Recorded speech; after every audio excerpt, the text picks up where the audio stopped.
जय श्री कृष्ण। राधे राधे। मित्रों, 13मो अध्याय एटले के क्षेत्रज्ञ विभाग योग। एमां भगवाने पहला श्लोक में अर्जुन ने एवी बात करी कि इदम शरीरम क्षेत्रम इति अभिधीयते कौन्तेय। हे कुंती पुत्र, इदम शरीरम क्षेत्रम इति अभिधीयते। आ शरीर ने क्षेत्र एम कहेवाय छे अने जाणकार व्यक्तिओ तत्वदर्शीओ तेने जे जाणे छे एतत्यो वेति अने जे आ क्षेत्र ने जाणनार छे तम प्राहु क्षेत्रज्ञ तत्विदः। तत्व ने जाणनारा लोको तेने जाणनार एटले के आ शरीर ने जाणनार ने क्षेत्रज्ञ कहे छे।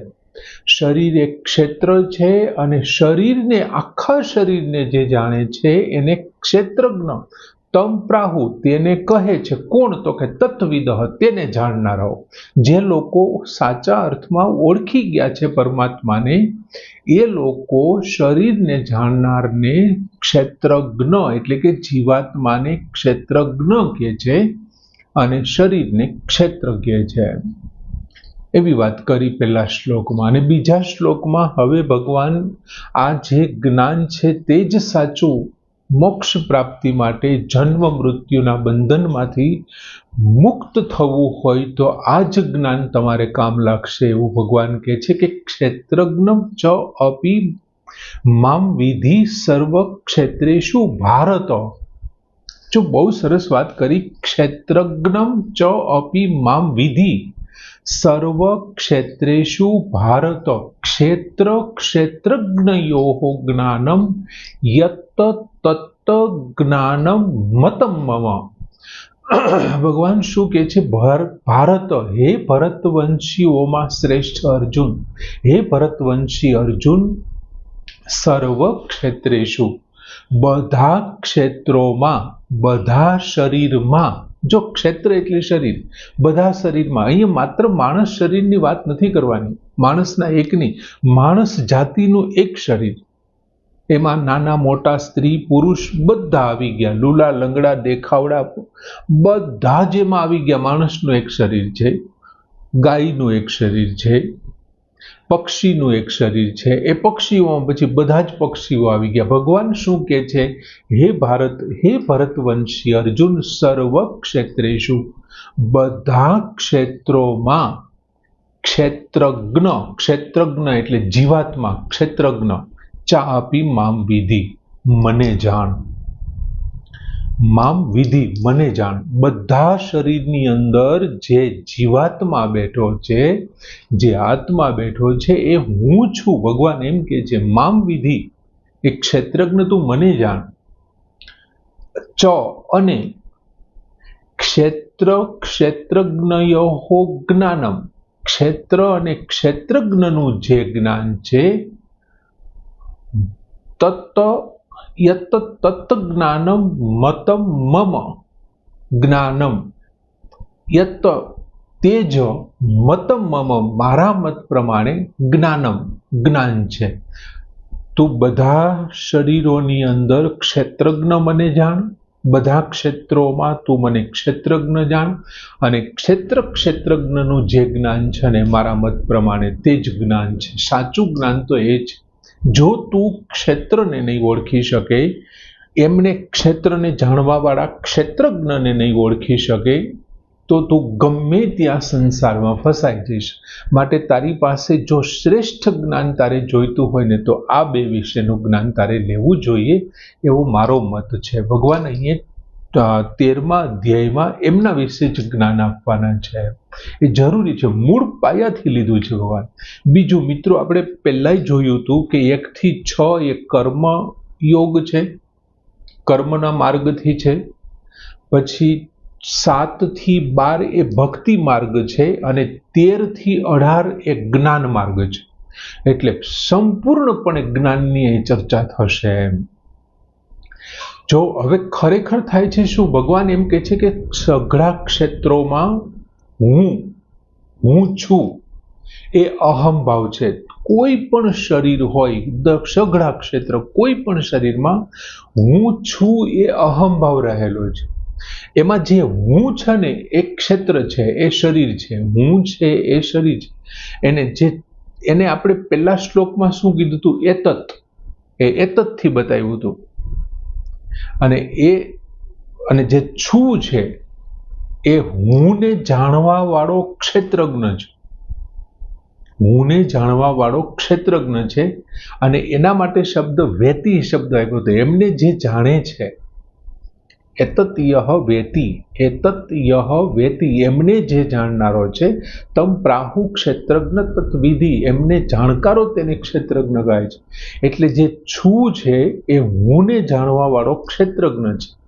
અને જે છે એટલે કે એ પરમાત્મા, એ જોયું હુંનો જેમની સાથે સંબંધ નથી અને હુંનો જ્યાં સાથે સંબંધ રહે છે, તો તે શું થાય છે? હુંનો જ્યારે છુનો હું સાથે સંબંધ રહે છે એટલે એ સંસારમાં ફસાઈ જાય છે. જ્યારે છુનો હું સાથેનો સંબંધ તૂટી જાય છે ત્યારે છું નથી રહેતો, એ છે બની જાય છે, એ પરમાત્મા બની જાય છે. એટલા માટે તો ભગવાને શું કીધું? ક્ષેત્રજ્ઞમ ચા અપી મામ વિધુ સર્વ ક્ષેત્રેષુ ભારત. હે ભરતવંશીઓમાં શ્રેષ્ઠ અર્જુન, તું બધા ક્ષેત્રોની અંદર મને ક્ષેત્રજ્ઞ જાણ. એ જે છું છે એ શરીર એવા હું સાથે સંબંધ તોડી નાખે તો ભગવાન કહે છે એ ક્ષેત્રજ્ઞ છે, એ મામ વિધિ, એ મને જાણ, એ હું જ છું. એ ભગવાન એમ કહે છે હું છું. એટલે એ છું છે ને એ પછી છું નહીં રહે, છે થઈ જશે, એ પરમાત્મા બની જશે. ભગવાને એવી વાત કરી. હવે ખરેખર જે મનુષ્ય જાણે છે ને એમને શું કહેવાય? તો કે એમને જ્ઞેય કહેવાય. તમે કોઈ વસ્તુને જાણી તો તમે જેને જાણી છે ને એને જ્ઞેય કહેવાય. હવે એ જાણવા માટે તમે કોઈને કોઈ કરણનો ઉપયોગ કર્યો હોય. કરણ એટલે શું? તો કે સાધનનો ઉપયોગ કર્યો હોય. હવે સાધન છે બે પ્રકારના હોય છે. કરણ બે પ્રકારના, એક બહિકરણ હોય અને એક અંતઃકરણ હોય. હવે બહિકરણમાં શું હોય છે? દાખલા તરીકે 5 જ્ઞાનેન્દ્રિય. કાં મેં તમને આંખથી કોઈ જાણ્યું હોય, કાં સાંભળીને જાણ્યું હોય, સૂંઘીને, કાં અડીને, કાં પછી મેં સ્વાદ પારખીને જાણ્યું હોય કે આ ખાટું, ખારું, તીખું, તુરું કેવું છે, બધી મને ખબર પડી હોય. હવે જે આંતરિકકરણ છે તેને આપણે અંતઃકરણ કહીએ છીએ. એમાં મુખ્ય 4 બાબતો આવે અંતઃકરણમાં. એક મન આવે, બીજું બુદ્ધિ આવે, ત્રીજું ચિત્ત આવે અને ચોથો છે અહંકાર આવે. હવે આ 4 બાબતોમાં અહંકાર છે ને સૌથી વધારે સૂક્ષ્મ છે. સૌથી વધારે સૂક્ષ્મ છે તે અહંકાર છે. અને એ અહંકારને જે જાણે છે એમને જાણવા વાળાને ક્ષેત્રજ્ઞ કહે છે. ભગવાને પહેલા શ્લોકમાં શું કીધું હતું? કે ઈદમ શરીરમ કૌંતેય ક્ષેત્રમ ઇતિ અભિધીયતે એતત્યહ વેતિ, એમને જે જાણે છે તમ પ્રાહુ ક્ષેત્રજ્ઞ, તેને ક્ષેત્રજ્ઞ કહે છે. હવે જેને આપણે જાણીએ છીએ એને જ્ઞેય કહેવાય. અને જ્ઞેય છે જાણવા માટે કોકને કોક સાધન તો જોઈએ ને. સાધન જોઈએ. એ સાધનમાં 2 પ્રકાર પડ્યા આપણે. એક બાહ્ય સાધન, આ આંખ, નાક, કાન, એનાથી જાણ્યું તે, અને એક બીજું આંતરિક સાધન. આંતરિક સાધનમાં અંતઃકરણ આવે અને અંતઃકરણમાં 4 બાબતો: મન છે, બુદ્ધિ છે, ચિત્ત છે અને અહંકાર છે. એમાં મન છે એમનો આપણે અનુભવ કરી શકીએ, બુદ્ધિનો કરી શકીએ, ચિત્તનો. અહંકાર અતિ સૂક્ષ્મ છે. એ અહંકારને જે જાણે છે ને એમનું નામ ક્ષેત્રજ્ઞ છે, જે શરીરને જાણનારો છે. અને જે એક ક્ષેત્રજ્ઞ છે, ભગવાન એમ કહે છે કે મામ વિધિ ક્ષેત્રજ્ઞમ ચ અપી સર્વ ક્ષેત્રેષુ.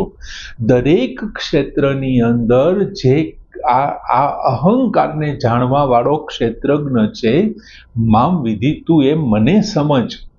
તારે મારા દર્શન કરવા છે તો અંતઃકરણમાં જ્યાં તારો અહંકાર બેઠો છે એ અહંકારને અહંકાર તરીકે ઓળખી શકવા વાળો તારો જે આત્મા છે ને એ હું છું.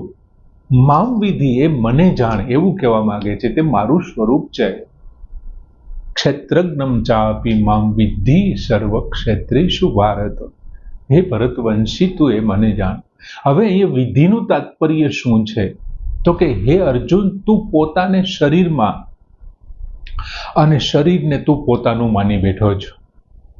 હે ભરતવંશી, તું પોતાને શરીરમાં બેસાડી દીધો છે અને શરીરને તે પોતાનું માની લીધું છે.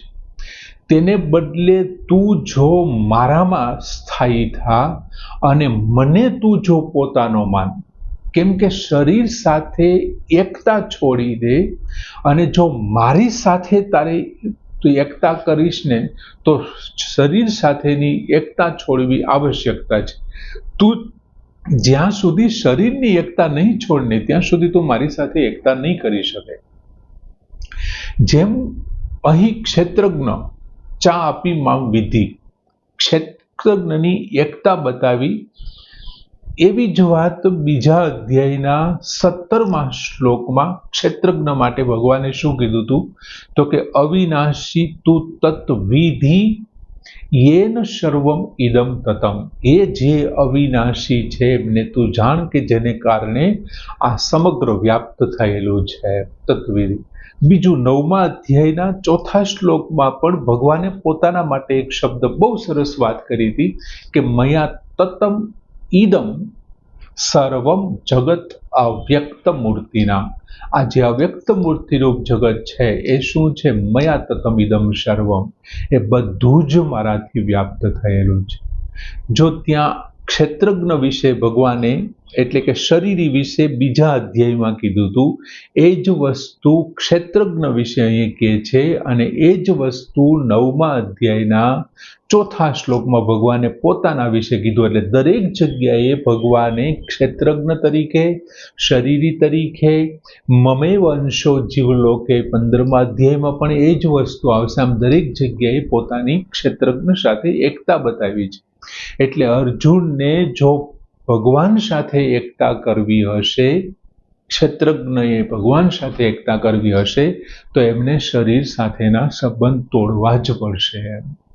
હવે શરીરને સંસારથી અલગ માનવું અને પોતાને પરમાત્માથી અલગ માનવું, આ બંને માન્યતા છે ને ભૂલ ભરેલી છે. શરીરને સંસારથી અલગ માનવું અને પોતાને પરમાત્માથી અલગ માનવું, એ બંને માન્યતાઓ ભૂલ ભરેલી છે. શું કામ? તો કે શરીર અને સંસાર બે અલગ છે જ નહીં. સમષ્ટિ વ્યષ્ટિનું રૂપ છે. શરીર એ જ સંસાર છે ને સંસાર એ જ શરીર છે. બીજું, પોતાને પરમાત્માથી અલગ માનવાની કોઈ જરૂર નથી, કેમ કે પરમાત્મામાંથી તો પોતે છૂટો પડ્યો છે. એટલે એમની સાથે તો એમનો સ્વતઃ સિદ્ધ સંબંધ છે. તો પછી અલગ કેવી રીતે હોય છે? માટે આ બંને માન્યતાઓ ખોટી છે. તે વિધિ, તેને તું જાણ કે આ બંને જે માન્યતા છે. હવે પાછો વિધિ શબ્દનો અર્થ બીજું શું થાય? કે તું પોતાને મારી સાથે જાણ, મારી માટે માન, કેમ કે તું મારી સાથે રહેલો છે. જ્યાં સુધી તું કોઈનાથી ભિન્ન ન થા, જુદો ન થા ને ત્યાં સુધી તું એને જાણી નહીં શકે. તમારે કોઈને સમજવો હોય, જાણવો હોય તો પહેલા તમારે એમનાથી નોખું પડવું પડે. તમે એમના મય રહીને એમને બરોબર નહીં જાણી શકો. એટલે જો તારે સંસારને જાણવો હશે તો સંસારમાંથી તારી જાતને હટાવી લેવી પડશે, પછી તું સંસારને જાણી શકીશ. અને તારે સંસારમાંથી જાતને હટાવીને તારે ઈશ્વર સાથે, ભગવાન સાથે તારી જાતને જોડવી પડશે. તો તને પરમાત્માથી, બીજું સંસારને જાણવા માટે એમની સાથે ભિન્નતા હોવી જોઈએ, અને પરમાત્માને જાણવા માટે એમની સાથે અભિન્નતા હોવી જોઈએ. જ્યાં સુધી તું પરમાત્મામાં પૂરો અભિન્ન નહીં થઈ જાય ને ત્યાં સુધી તું પરમાત્માને નહીં જાણી શકે, અને સંસારથી ભિન્ન નહીં થઈ જાય ત્યાં સુધી તું સંસારને નહીં જાણી શકે. બીજી લીટીમાં ભગવાને એવું કીધું, ક્ષેત્રજ્ઞયો જ્ઞાનમ યત તત જ્ઞાનમ મતમ મમ. ક્ષેત્રજ્ઞ વિશેનું જે આ જ્ઞાન છે, મારા મત પ્રમાણે તે જ જ્ઞાન શ્રેષ્ઠ છે. આ જ જ્ઞાન શ્રેષ્ઠ છે, યથાર્થ છે. ક્ષેત્ર એટલે શરીર, સંસાર સાથેની એકતા, અને ક્ષેત્રજ્ઞ એટલે શરીરને જાણવાવાળો જે જીવાત્મા છે, જે મારી સાથે એકતા છે, આવું જે સાચા અર્થમાં જાણી લે છે એ જ્ઞાન શ્રેષ્ઠ છે. ભગવાન કહે છે મતમ મમ, મારો મત છે. સંસારમાં અનેક પ્રકારની વિદ્યાઓ છે, અનેક પ્રકારની ભાષાઓ છે, અનેક પ્રકારની લિપિઓ છે, અનેક પ્રકારની કલાઓ છે, કૌશલ્યો છે, સ્કિલ છે. આ બધું જ જ્ઞાન છે ને વ્યવહારુ ઉપયોગી છે અને માત્ર તમને જન્મ અને મૃત્યુના બંધનમાં નાખનારું છે. માટે જો તારે મોક્ષ જોઈતો હોય ને તો તારે આ બે જ પ્રકારનું જ્ઞાન હોવું જોઈએ તારામાં, અને એ છે ક્ષેત્રજ્ઞ જ્ઞાન. ભગવાન કહે છે ક્ષેત્રજ્ઞો જ્ઞાન યત જ્ઞાનમ મતમમ, એ જે જ્ઞાન છે ને મારા મત પ્રમાણે એ જ સાચું જ્ઞાન છે. એટલે એમને જાણવા જોઈએ. સરસ મજાનો શ્લોક કે ક્ષેત્રજ્ઞ ચાપી મામ વિદ્ધિ સર્વક્ષેત્રેષુ ભારત ક્ષેત્રજ્ઞયો યોગમ યત જ્ઞાનમ મતમ મમ. પૂર્ણ કરીએ. જય શ્રી કૃષ્ણ.